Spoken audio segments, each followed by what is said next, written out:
The title of my talk, Rediscovering Happiness. I decided to call it that because I know we've all been in our happy place at numerous times.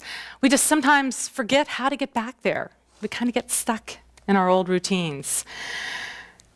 Recently, as I was walking in the rain, not a blue sky, I was hearing the happy chirp of birds. And I was struck, first of all, because I've never heard a sad chirping bird, but I noticed that these birds were just coming out despite all this rain. And then I also saw that there were all these blossoms coming from what appeared to be entirely dead branches. And then I had one of those metaphor moments. Having gone through some great periods of sadness over the last few months, it was a powerful experience for me because it seemed like while the sky was still shedding tears, life was going on, and it was springing forth in all arenas. I noticed a few trees in the creek that had totally fallen, and yet new branches were coming up from what appeared to be an entirely dead tree. And then there were blossoms of poppies and beautiful blossoms all around, despite the rainy conditions. And so one thing, it dawned on me that, well, things that I've labeled as hard or bad times can sometimes dominate my thinking. It doesn't need to control and take over my entire life, because I believe that happiness and joy are our natural birthrights. So on my quest to find more happiness, just seemed like randomly this article came across my path. Imagine that. Its title is 8 Things the Happiest People Do Every Day by Eric Barker. I knew I had to read it to see if I was even close to being happy. Now, before I go any further, I do want to state that it's okay to have our emotions. They were given to us to use, all of them. But recently I heard a quote from Eckhart Tolle, and he says, "We can feel our feelings or fuel our feelings." Did you hear the difference? We sometimes get so stuck in the sad or angry ones that we can't move on to feel better. Last week, I was working with a very upset second grader who was recalling to me the experience that he had at recess where he got in big trouble. And as he's thinking back to it, he starts welling up with tears again, and he goes, "Miss Carson, I cried 100 pounds. That's fueling our feelings. So we often desire to make happiness a goal, or just turning a slide a goal. There.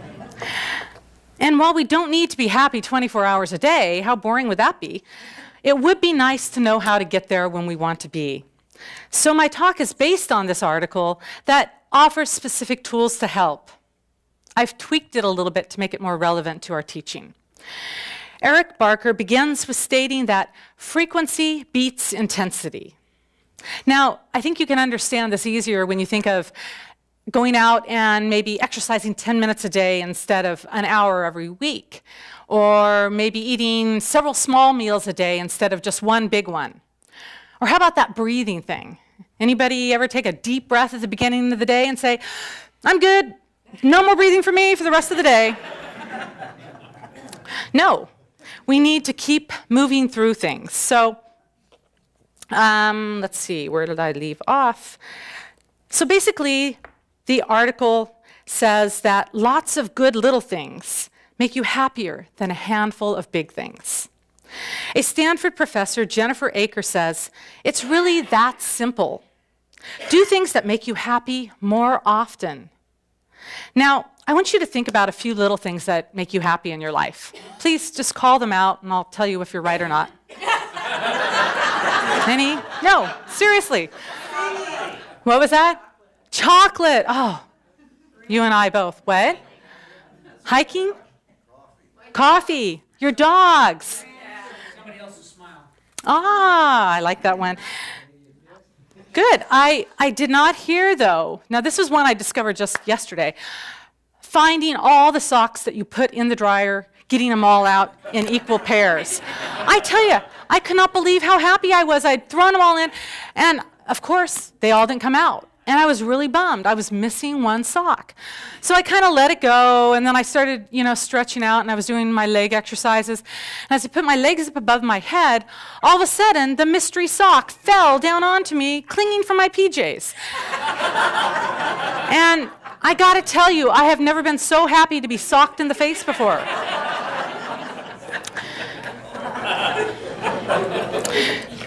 We often schedule appointments for business and work life, but we fail to make appointments to do things that can generate happiness. Think about it. Research shows that 40% of happiness is due to intentional activity. What do you do on a daily basis? And do they include the little things that you've called out? Chocolate every day, I think that could preserve life. So much of what we do on autopilot. Basically, almost half of what we do is based on habits, not the result of conscious decisions that we've made. So instead of waiting for random happy events, Eric Barker has compiled a list or subscription, I'd call it, and they're tools that you can use any one that you choose or none of them at all. Now, the first item is to wake up and say ARG. Now, it won't help you unless you understand what it fully means, because it's an acronym. I don't think the first guy is about to say ARG, though. Maybe something else will come out of his mouth in a moment. Now, the A in ARG stands for anticipation. And I want you to think back, because for me, anticipation conjures up that image of when I was a little girl and I was waiting for that next holiday to occur, or that next big trip that we were all packed and ready to go on. It brought up those feelings of, I can joyously expect something positive. Remember, though, that even if you can't think about what you're going to do later in the day to anticipate, if you get this teaching, you get that there is a higher power or spirit that is always pre-paving your day. When I remind myself that the universe is always orchestrating events for my best and highest good, that's when I get that giddiness to return, that anticipation. The R represents recollection. And this is where you get to recollect or gather up some of those happy memories that you might have had. And you just think about maybe the dinner last night or a conversation you had over the last few days, something just to get you into that recollecting of a joyous memory. The G in ARG stands for gratitude. Research has once again shown that the more we express or show gratitude and give thanks for little things, the less likely we are to be anxious, neurotic, or envious. The Science of Mind teaching also reinforces this by stating that what we are grateful for and focus on, we draw more of into our lives. You can be grateful for anything. Your warm bed, the pillow under your head, the person or animal next to you. I'm not referring that your partner is an animal, but a pet next to you. Or the fact that you have the bed all to yourself. How awesome can that be? So wake up and say ARG. Anticipation, recollection, and gratitude. The second thing, once you get out of bed, is to take a moment and truly savor that morning cup of coffee. That's for whoever shouted it out over here. It could be tea, though I don't quite get those people. But I did put up the slide to represent you. It's basically savoring whatever morning ritual you have, for rituals are very powerful. In fact, a Harvard professor, Francesco Gino, writes, you can think about rituals that you yourself might engage in prior to consumption experiences. In fact, I'm thinking about the consuming of the water real quickly. Much better. A shot of vodka first thing in the morning always helps. They make us a little bit more mindful regarding the experience that we are about to have. Because of that, we end up savoring the food or whatever we're drinking a whole lot more. Now, think about the Japanese high tea ceremony. Oh, wait, I combined two cultures there. The Japanese tea ceremony. They go through all these different processes to create that perfect cup of tea. It's a spiritual experience. And now to the Brits. They have their high tea. Has anybody ever done a high tea at a fancy hotel? And yeah, that's very special. Or I know there are a lot of you who wait in long lines and pay big bucks to a barista. And you guys line up, you hear all those sounds, and you create a ritual out of that. Especially now that they're making drinks out of a unicorn, I think. Yeah, today's your last day. You know what I'm talking about. So, basically, rituals are beneficial in the sense that they create or add higher levels of enjoyment to the overall experience. My goodness. Somebody's enjoying something. What's she drinking? There. The third on the list of subscriptions is to sweat your way to joy. Exercising is one of the main answers that people give when asked what makes them happy. I know. At first I thought it was an alternative fact, too. I thought, how could this be? I only run when I'm being chased. So studies show that happiness is high during this activity, for the mind is focused on the here and now. Just like when you took that deep breath in, your mind is focused right in a present moment, and you're breathing deeply when you're exercising, hopefully. It was contrasted to low during times where the mind was wandering, like commuting. Across the board, people who exercise are happier, partly from the chemical released in the brain, I think. Is that right, Kathy? Yeah. So think about some of the activities that you do that you're not fully engaged in, like watching TV or being on social media for hours and hours where you feel like you'll never ever get those life days back. It can also lead to depression when you're just sitting there, not actively involved in things. Now, yesterday there was a March for Science, and so I want to really back up this talk today with scientific data. From the revolutionary new science of exercise and the brain, a massive Dutch study of 19,288 twins and their families published in 2006 showed that exercisers are less anxious, less depressed, less neurotic, and also more socially outgoing. A Finnish study of 3,403 people showed that those who exercise at least 2 or 3 times a week experience significantly less depression, anger, stress, and cynical distrust than those who exercise less or not at all. There you have it. There are also more studies which point out how exercise can lower instances of depression. And while antidepressants can often have a quick, swift effect, those who exercise have longer lasting results and are less likely to relapse. So find something that you love doing. It doesn't have to be going into an indoor gym. I know that my gym is out in Bidwell Park, where I can hike and swim and not run, and do long walks. In fact, I've led walks in the park. Matt Kavanaugh, he has a movement class here at the center. I know a lot of you like to go out and dance on the streets on Friday nights, preferably with no traffic, but you love to get out and just be part of that energy. That is exercise. I have a friend who believes that it's impossible to be sad and skip at the same time. So you should try this. Just not right now. I don't want people skipping out of my service. So experiment with different things that as you do them, you just naturally smile. Fourth on the list of recommendations is the 5-minute favor. I used to think how awesome it would be if I could just kick back, have people wait on me hand and foot, kind of like a princess. Snap my fingers, they'd bring me my food, whatever I needed.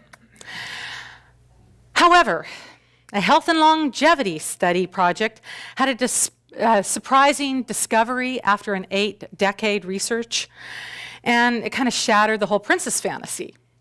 This study assumed that someone who sincerely felt that he or she who had friends or relatives to count on would live the longest. Makes sense. The surprise was that beyond social network size, the biggest benefit of social relationships came from helping others. They discovered that individuals who helped out friends and neighbors, advising and caring for others, tended to live to a ripe old age. Maybe it comes from that feeling of being appreciated or needed. Just knowing that you make a difference to someone else can be amazing. Here's where the 5-minute favor comes in. So every day, if you can do something to help others, it can be even as short as 5 minutes, you will also receive a major gift in it or benefit for your life in the long run.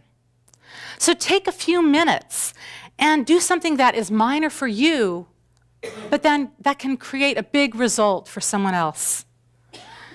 People who consistently help others are rated at the top of the measurements of success. If you want to try this for yourself, you have the perfect opportunity next weekend when we won't be holding our traditional services, but we'll have our Save a Weekend. And there's lots of options to sign up for. And I'm really not going to say which one you should do because I think you'll come to your own idea about which one is best for you. However, I think there's great benefit in just going to one of the things that we'll be doing, and they're out there in the foyer for you. So I'd also like to recognize how many of you have volunteered in some way with the center, whether it's greeting or cooking or cleaning or just helping put things together. Could you please stand? Seriously, I want everybody to stand who's participated with that.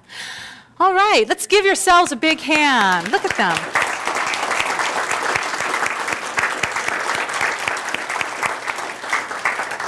I sincerely want to thank you for all that you do. And see how happy they all are? And they're still alive, too.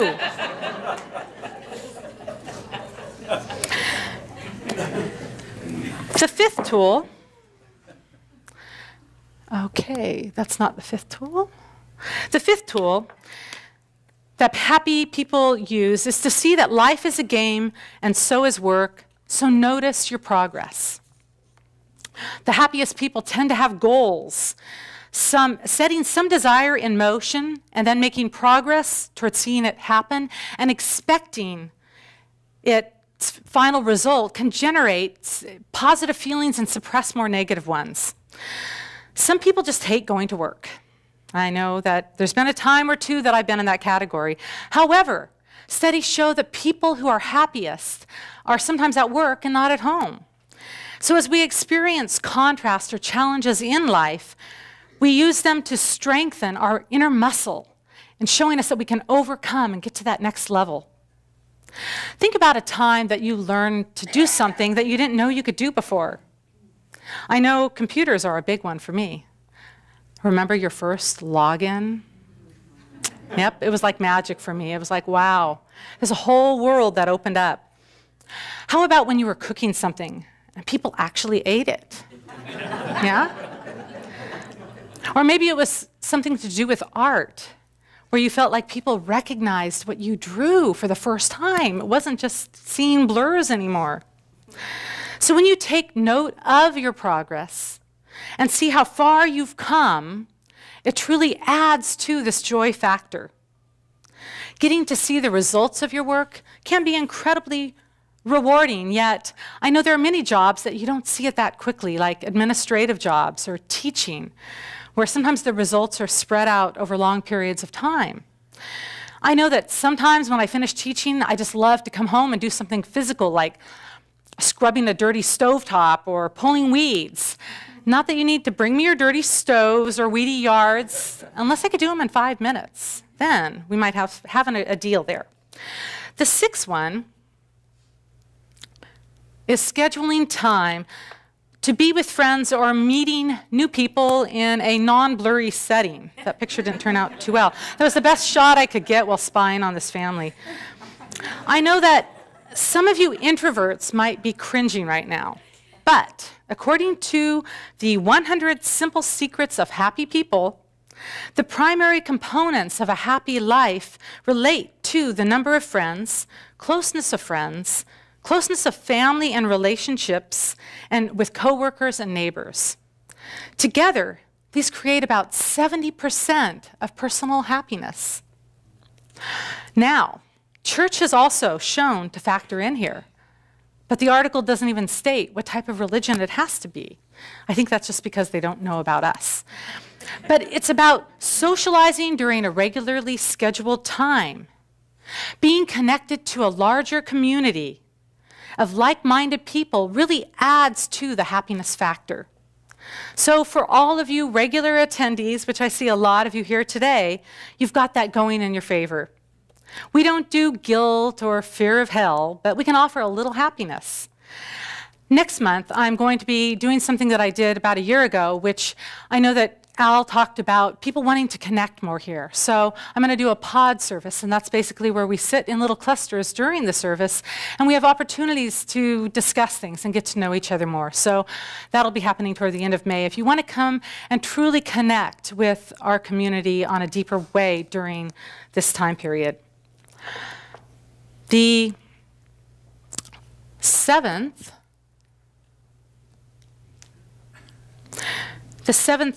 tool is to find meaning in hard times. It's often difficult to be happy when tragedy comes into our experiences. There is evidence, though, that the people who live longer and fare better are the ones who find benefit in their struggles. According to the How of Happiness, a study dealt with men who had had heart attacks between the ages of 30 and 60. The ones who perceived benefits in the event weeks after it had happened, for instance, believing they had grown or matured because of it, or maybe they revalued their home life and changed their schedules to have a less hectic life, they were less likely to have recurrences and more likely to be healthy 8 years later. In contrast, those who blamed their heart attacks on other people or their own emotions of having been too stressed were now poorer in health. So the saying, what doesn't kill us makes us stronger, is sometimes true. To add to this report,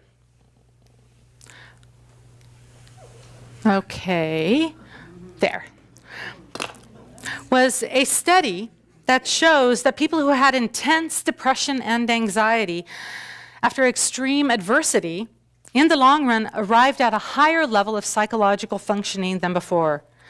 In 1 month, 1,700 people reported at least one awful event and then took a well-being test. To the surprise of researchers, individuals who'd experienced this terrible event had more intense strength and therefore a higher level of well-being than those who had had none. Individuals who had been through 2 awful events were stronger than those who had had 1, and those who had been through 3 were also stronger than those who had had 2.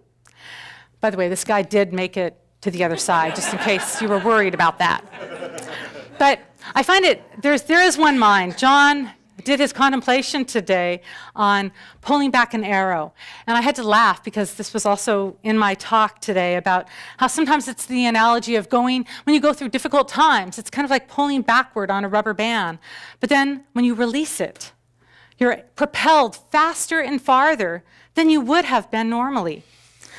It's like the contrast has created more of a desire in the opposite direction. If an individual does not get stuck in the label that something is just bad, but can truly look for the gifts in it, they might be amazed. It's not like you need to go out and seek challenges in order to be enlightened, however. You just sometimes need to not be so negative about them when they're going on or label them. Next time, just to ask yourself, when you're in the middle of an event or shortly thereafter, that you're labeling as horrible, what's the gift in it?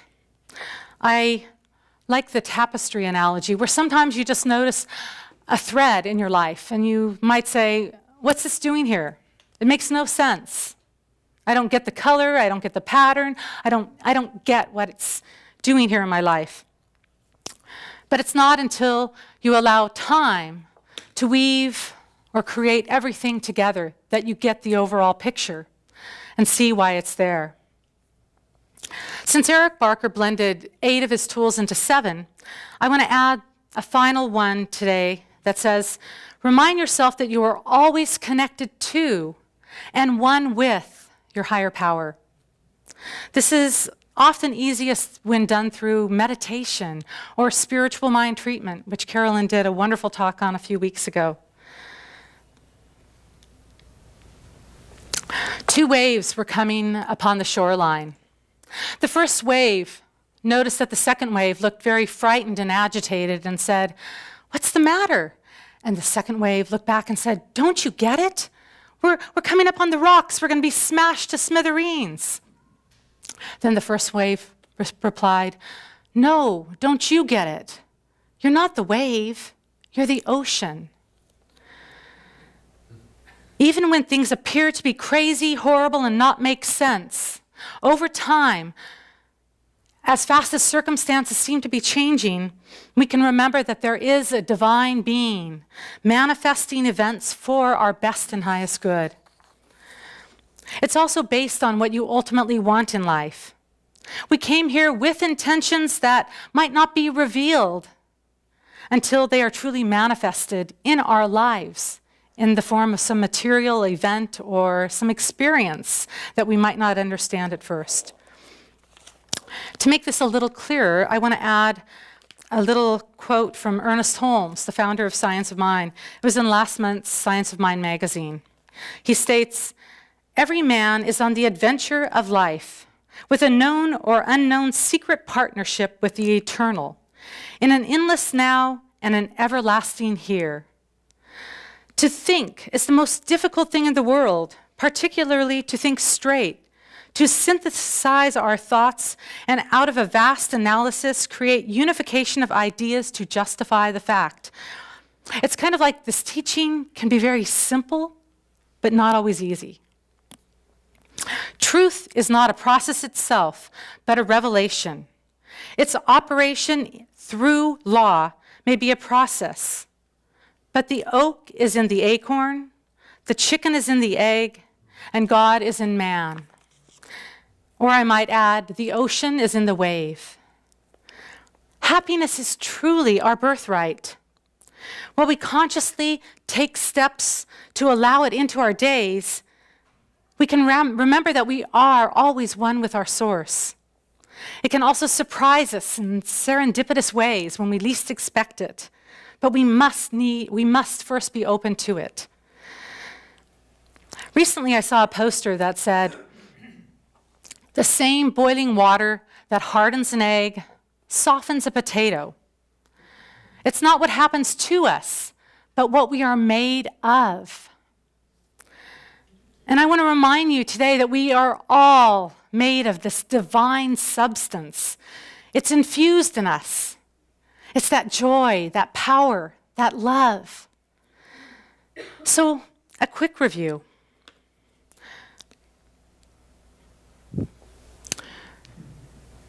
Is